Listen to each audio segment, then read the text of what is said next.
আজ কৌশিকী অমাবস্যা, লক্ষ লক্ষ পুণ্যার্থী তারাপীঠ আসছেন। হাজার পুলিশের মোতায়েনের ব্যবস্থা, প্রায় 1700 সিভিক ভলেন্টিয়ার থাকছে। মন্দিরের নিরাপত্তায় বেসরকারি রক্ষীও। সিসি ক্যামেরা, তারাপীঠ চত্বরে নজরদারি চলছে, পর্যাপ্ত জলের ব্যবস্থা রয়েছে, মেডিকেল ক্যাম্প রয়েছে। আজ কৌশিকী অমাবস্যা, লক্ষ লক্ষ পুণ্যার্থী ভিড় জমিয়েছেন তারাপীঠে। হাজার পুলিশের মোতায়েনের ব্যবস্থা রয়েছে, প্রায় 1700 সিভিক ভলেন্টিয়ার রয়েছেন এবং মন্দিরের নিরাপত্তায় বেসরকারি রক্ষীরাও রয়েছেন। সিসি ক্যামেরায় একেবারে তারাপীঠ চত্বরে নজরদারি চলছে, রয়েছে পর্যাপ্ত জলের ব্যবস্থা, মেডিকেল ক্যাম্পও রয়েছে।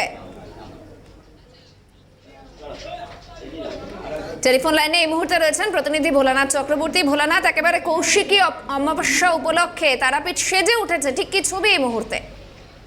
দেখো, কৌশিকী অমাবস্যাতে কৌশিকী অমাবস্যা উপলক্ষে কিন্তু ইতিমধ্যে তারাপীঠ যেমন সেজে উঠেছে, তেমন কিন্তু তারাপীঠে কিন্তু লক্ষাধিক পুণ্যার্থী আসতে শুরু করে বাড়বে। তারাপীঠে কিন্তু পুণ্যার্থীর সংখ্যা ততই বাড়বে।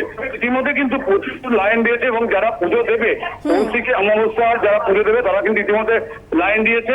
তবে আর কিছুক্ষণের মধ্যেই কিন্তু যে কৌশিকী অমাবস্যার তিথি, সেই তিথি কিন্তু লেগে যাবে।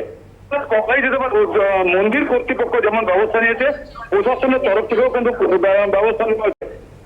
পুণ্যার্থী যাতে কোনো অসুবিধা হয় তার জন্য সমস্ত রকম ব্যবস্থা রাখা হয়েছে, যেমন মেডিকেল টিম রাখা হয়েছে, জলের ব্যবস্থা রাখা হয়েছে, ড্রপ গেট ব্যবস্থা রাখা হয়েছে। তবে বড় কোনো গাড়ি কিন্তু তারাপীঠ চত্বরে ঢুকতে দেওয়া হচ্ছে না। সেখানে সাধারণ ছোট গাড়ি, যে টোটো, সেইগুলোকে দিয়ে মানুষকে মন্দিরের কিছুটা আগে আসতে হবে, তারপরে কিছুটা পথ হেঁটে আসতে হবে।